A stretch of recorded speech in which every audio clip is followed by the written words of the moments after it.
What up, guys? It's your favorite mortgage lender, Abdel Khawatmi, got mortgages.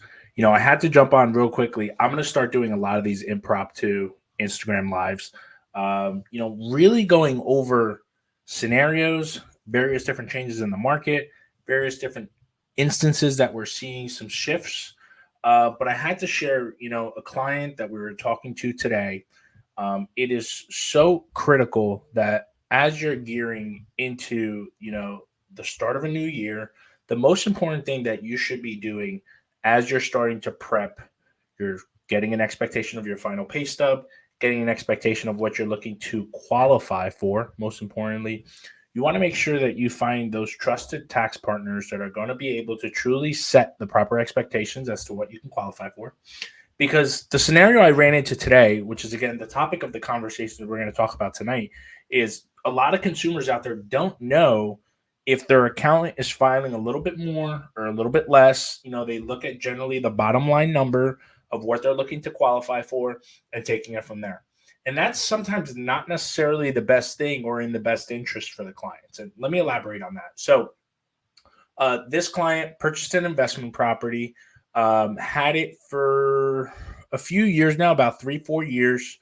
They're now looking to, aside from the investment property that they already own in Maryland, they're actually going to be selling another property in New Jersey. So the goal was, when I was connected with them through our referral partner, was that the real estate agent was going to sell the house in New Jersey, keep the house in Maryland, and then simultaneously buy another home once they sell the house in Jersey. Well, all was fine and dandy. We spoke. I do not issue pre-approvals without looking at the client's financials, tax returns, or W-2s if you're a self-employed employee, but tax returns if you own a property or if you're self-employed, a copy of the pay stubs, and then also a copy of the driver's license to verify the identity, right? And surely we got, what up, David? We got the tax returns. And let me tell you, the client was actually filing massive losses to the property. And those losses, unfortunately, truly hindered them from being able to qualify and purchase a mortgage, right? So, what we're having to do is we have to now sell not only the New Jersey property, but simultaneously also sell the Maryland property in an effort to qualify. Now, in expectation, right?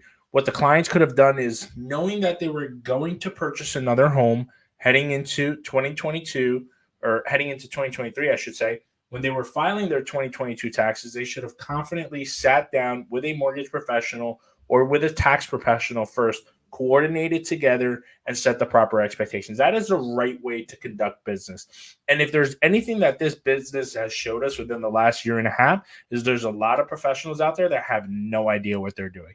There's a lot of branches that got shut down left and right. I know a few. There's a lot of branches simultaneously that were adopting some practices that weren't necessarily allowed. There were also a majority of professionals who just truly have no idea what they're doing.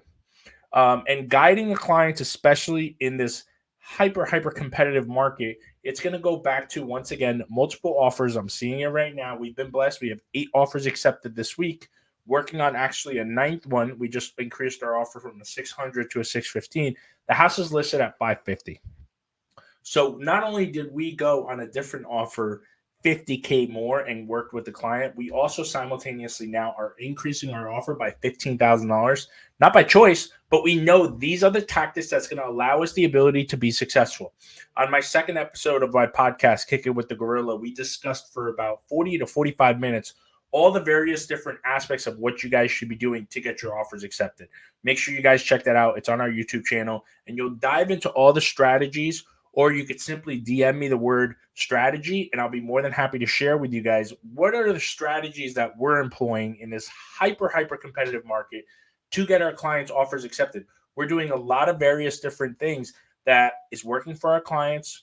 We're closing very quickly, and we're setting the expectation. So moving on, another scenario that we ran into was a consumer who was simultaneously 1099. So not only when you are owning a property could you potentially run into hurdles in terms of your income, when you're a 1099 employee, what does that mean? You're self-employed. You don't receive a standard W-2. What is going to happen is that if you have certain write-offs expenses, compensation for your employees, supplies, or anything of that nature, that is going to potentially hinder you from qualifying. Because when we qualify a client, we go off of the W 2 income. When we qualify a self employed borrower, we have to go off of the net income. Now, there are certain things that we can add back, such as depreciation, that is not taxable within the IRS penal code, but at the same time, we can contribute that income as positive income for somebody to be able to buy a house. So that was unfortunately, one thing we ran into. A different consumer at the same time we ran into, and I'm thinking about it, and it always comes down to the four things, which is called the four C's. It always comes down to their capacity to repay the loan is the big one, the collateral. So when you're purchasing a home, we want to make sure not only does the property meet certain specifications in terms of eligibility, good in condition, no liens, no title paperwork that may potentially become an issue. But we also want to make sure if you're buying a condo or any third party association, generally condo or multifamily home, we have to do additional vetting into it, right?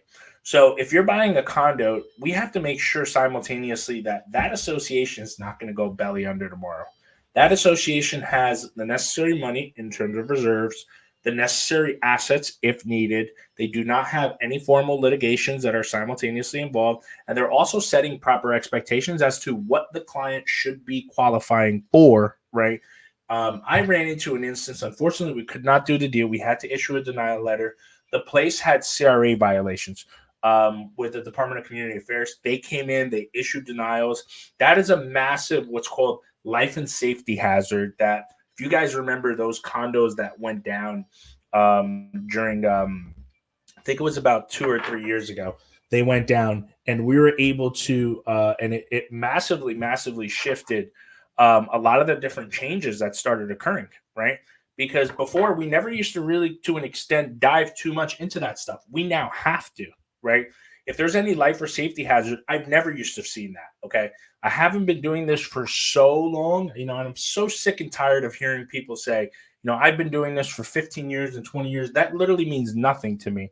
It either tells me that you're washed up, you're burned out, or you're simultaneously staying hyper successful. There is no in between in this business, right?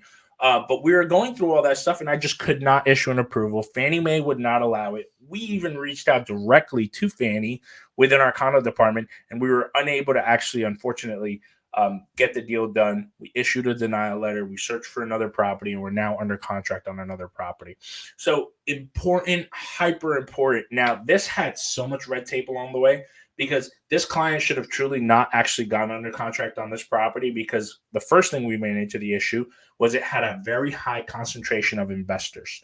And we have certain restrictions that we need to look at because of Fannie Mae. This one exceeded the restrictions. So it was actually technically considered a non-warrantable condo, which means that it doesn't meet Fannie Mae guidelines. Now, strategic ways around it is if a client, if he's buying a property, and if they're going to live in it, if you put 10% down, we can actually get what's called a limited condo review, meaning we don't necessarily need to know certain questions. And one of those questions is the investors. So if you go limited, you don't need to ask that question.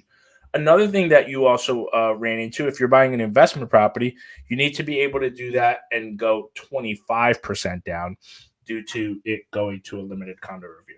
So again, one of the reasons I wanted to jump on here is just share. There's always going to be things that are going to pop up. The hyper importance of you making sure that you understand or are guided correctly as a consumer or as a real estate professional. If you're watching this, connecting with the right consumer that is going to get educated, right? The professional needs to educate their clients. And that is my goal heading into 2024.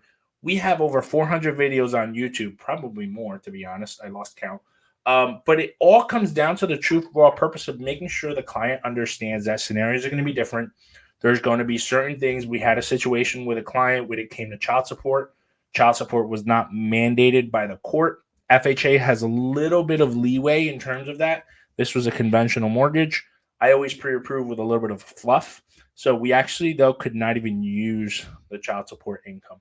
Luckily, we were able to still qualify for the mortgage and still purchase. This happened about 3, 4 months ago. I shot a couple videos on this. But now I know moving forward, when I ask clients about child support, the first thing I'm going to say is it court mandated, as opposed to it's just, the baby daddy sending you money, because that could potentially stop and you have nothing that's going to force them to send you that money.